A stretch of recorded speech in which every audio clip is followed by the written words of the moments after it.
a revolta de Absalão e a fuga de Davi. Depois disso, Absalão arranjou uma carruagem, cavalos e 50 homens que corressem na sua frente. Ele se levantava cedo e ficava à beira do caminho que levava ao portão da cidade.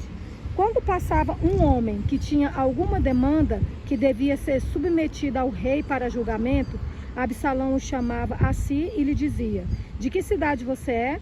Quando ele respondia: "Este seu servo é de tal tribo de Israel", Absalão lhe dizia: "Olhe, a sua causa é boa e justa, mas você não tem quem o ouça da parte do rei." Absalão dizia mais: "Ah, quem me dera ser juiz na terra, para que viesse a mim todo homem que tivesse demanda ou questão, para que eu lhe fizesse justiça." Também, quando alguém se aproximava para inclinar-se diante dele, ele estendia as mãos, abraçava-o e o beijava. Absalão agia desta maneira com todo Israel que vinha ao rei para pedir justiça, e assim conquistava o coração dos homens de Israel. Ao fim de 4 anos, Absalão disse ao rei: "Deixe-me ir a Hebrom cumprir o voto que fiz ao Senhor, porque quando estava morando em Gesur, na Síria, este seu servo fez um voto dizendo: se o Senhor me trouxer de volta a Jerusalém, prostrarei culto ao Senhor." Então o rei disse: "Vá em paz." E Absalão levantou-se e foi para Hebrom. Absalão enviou emissários secretos por todas as tribos de Israel, dizendo: "Quando ouvirem o som das trombetas, digam: Absalão é rei de Hebrom." De Jerusalém foram com Absalão 200 homens convidados, porém iam na sua simplicidade, porque nada sabiam daquele plano. Enquanto oferecia os seus sacrifícios, Absalão também mandou chamar Oitofel, o gilonita, do conselho de Davi, da sua cidade de Gilo. Assim, a conspiração tornou-se poderosa e o povo que tomava o partido de Absalão crescia em número. Então um mensageiro veio a Davi dizendo: "Todo o povo de Israel está seguindo Absalão." Diante disso, Davi disse a todos os servos que estavam com ele em Jerusalém: "Levante-se e vamos fugir, porque não poderemos nos salvar de Absalão. Saiam o mais depressa possível, para que ele não nos alcance. Lance sobre nós a ruína e passe a cidade a fio de espada." Então os servos do rei lhe disseram: "Eis aqui os seus servos, dispostos a fazer tudo o que o rei, nosso senhor, determinar." O rei saiu, e todos os de sua casa o seguiram. Deixou, porém, 10 concubinas para cuidarem do palácio. Quando o rei e todo o povo estavam saindo da cidade, pararam na última casa. Todos os seus servos passaram por ele. Também toda a guarda real e todos os geteus, 600 homens que o seguiram de Gate, passaram diante do rei. A lealdade de Itaí. Então o rei disse a Itaí, o geteu: "Por que também você está indo conosco? Volte e fique com quem vier a ser o rei, porque você é estrangeiro e desterrado de sua pátria. Você chegou ontem, e por que hoje eu já o levaria conosco a vaguear, quando eu mesmo não sei para onde vou? Volte e leve consigo os seus companheiros, e que a misericórdia e a fidelidade o acompanhem." Porém, Itaí respondeu ao rei: "Tão certo como vive o Senhor Deus, e como vive o rei, meu senhor, no lugar em que estiver o rei, meu senhor, seja para a morte, seja para a vida, lá estará também este seu servo." Então Davi disse a Itaí: "Vá e passe adiante." E assim passaram adiante Itaí, o geteu, todos os seus homens e todas as crianças que estavam com ele. Toda a terra chorava em alta voz, e todo o povo e também o rei passaram o ribeiro de Cedrom, seguindo o caminho do deserto. Zadok, Abiatar e Uzai voltam para Jerusalém. Eis que Zadok também estava ali, e com ele todos os levitas que levavam a arca da aliança de Deus. Puseram ali a arca de Deus, até que todo o povo acabou de sair da cidade. Então o rei disse a Zadok: "Leve a arca de Deus de volta para a cidade. Se eu encontrar favor aos olhos do Senhor, ele me fará voltar para lá e me deixará ver tanto a arca como a sua habitação. Se ele, porém, disser: não tenho prazer em você, eis-me aqui, faça de mim o que achar melhor."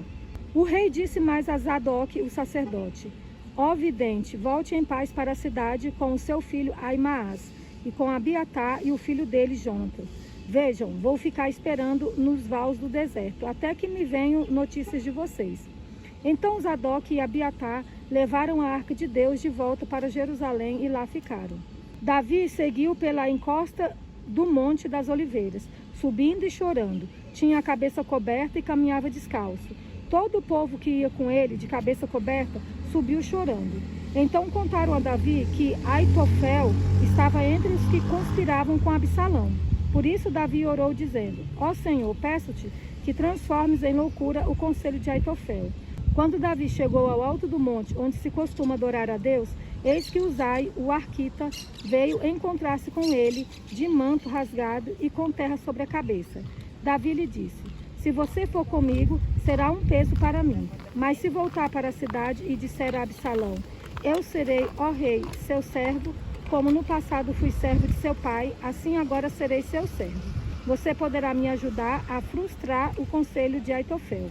Os sacerdotes Zadok e Abiatar estarão lá com você. Conte a esse sacerdote tudo o que você ouvir no palácio real.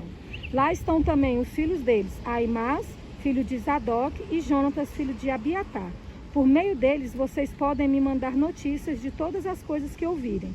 Então Uzai, amigo de Davi, foi para a cidade e Absalão entrou em Jerusalém. Davi e Ziba. Davi tinha acabado de passar o alto do Monte das Oliveiras quando Ziba, servo de Mefibosete, veio ao encontro dele com 2 jumentos encilhados, trazendo 200 pães, 100 cachos de passas, 100 frutas de verão e um odre de vinho. O rei perguntou a Ziba: O que você pretende com isto? Ziba respondeu: Os jumentos são para a casa do rei, para serem montados. O pão e as frutas de verão para os moços comerem. O vinho para os cansados no deserto beberem. Então o rei perguntou: Onde está o neto de seu senhor? Ziba respondeu: Eis que ficou em Jerusalém, pois disse: Hoje a casa de Israel me restituirá o reino de meu avô. Então o rei disse a Ziba: Tudo que pertence a Mefibosete é seu. Ziba respondeu: Eu me inclino e que eu encontre favor diante do rei, meu senhor. Davi amaldiçoado por Simei. Quando o rei Davi chegou a Baurim, eis que dali saiu um homem da família da casa de Saul, cujo nome era Simei, filho de Gera. Saiu e ia amaldiçoando. Atirava pedras contra Davi e contra todos os seus servos, embora todo o povo e todos os valentes estivessem à direita e à esquerda do rei. Enquanto amaldiçoava, Simei dizia: Fora daqui, assassino, homem maligno. O Senhor Deus o está castigando por todo o sangue derramado na casa de Saul, cujo reino você usurpou. O Senhor já entregou o reino nas mãos de seu filho Absalão. Agora você caiu em desgraça, porque é um assassino. Então Abissai, filho de Zeruia, disse ao rei: Por que este cão morto amaldiçoaria meu senhor o rei? Deixe que vá até lá e corte a cabeça dele. Mas o rei disse: Que tenho eu a ver com vocês, filhos de Zeruia? Deixem que amaldiçoe. Pois, se o Senhor lhe disse: Amaldiçoe Davi, quem poderia perguntar: Por que você está fazendo isso? E Davi disse a Abissai e a todos os seus servos: Se o meu próprio filho quer me matar, que dizer desse benjamita?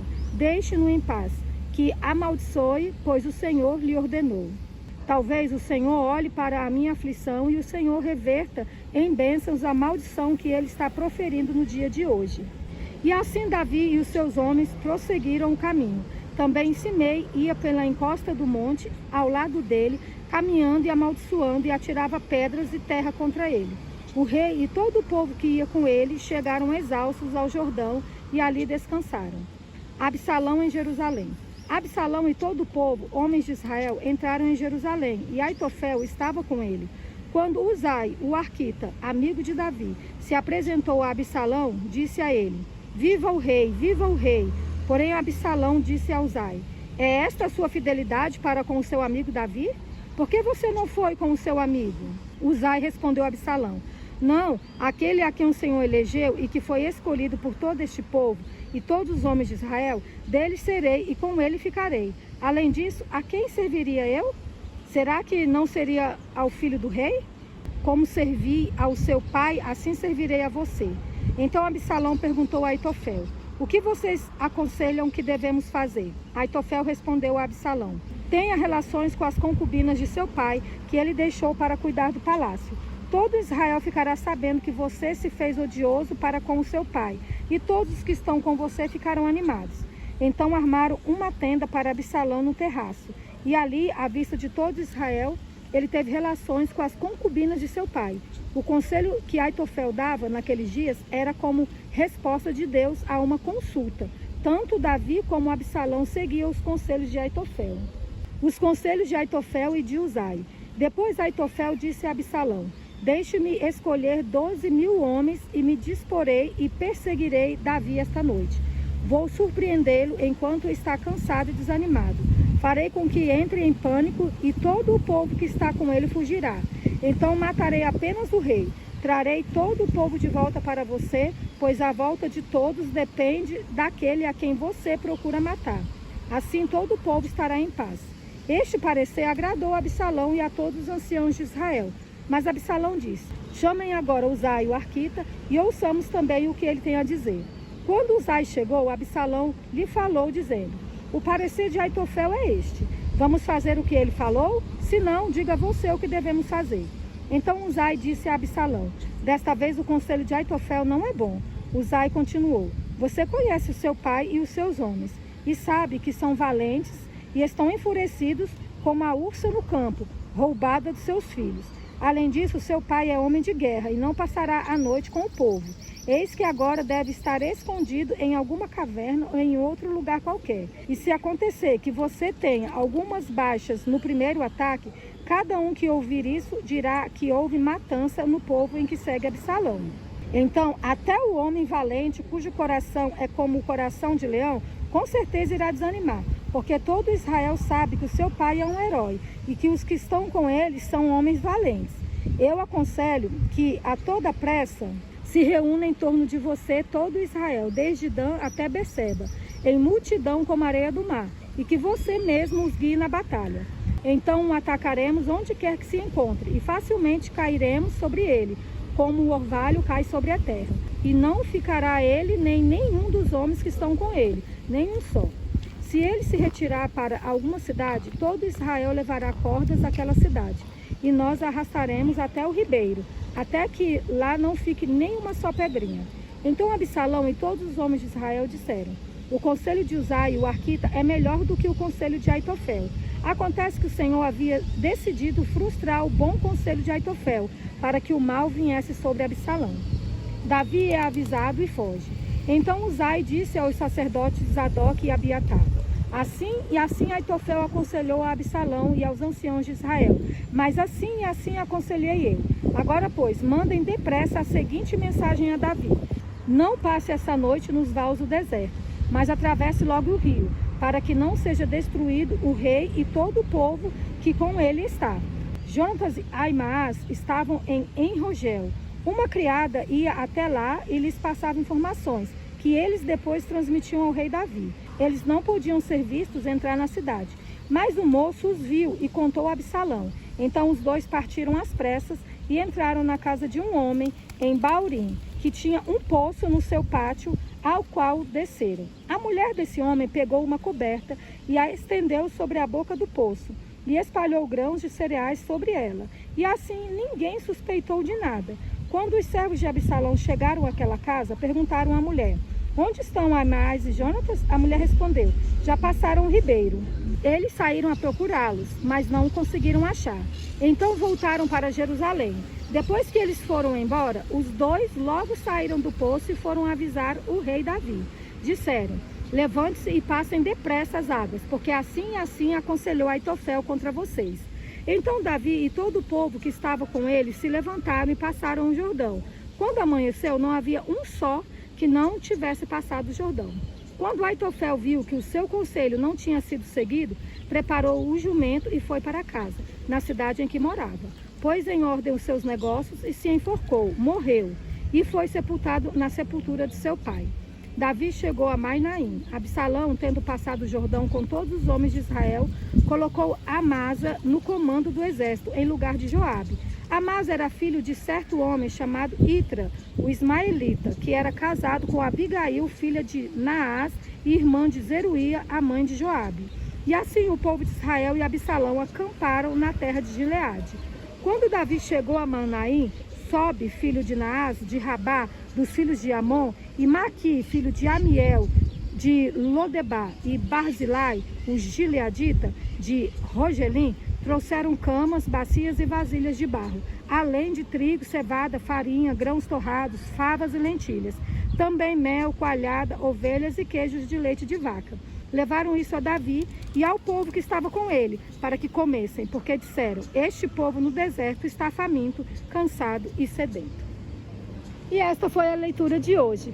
Peço a Deus que dê forças para vocês, para continuar essa leitura. Mesmo que não dê para ler todos os dias, mas não desistam, porque a palavra de Deus deve ser prioridade em nossa vida. Deus abençoe a todos e nos vemos amanhã.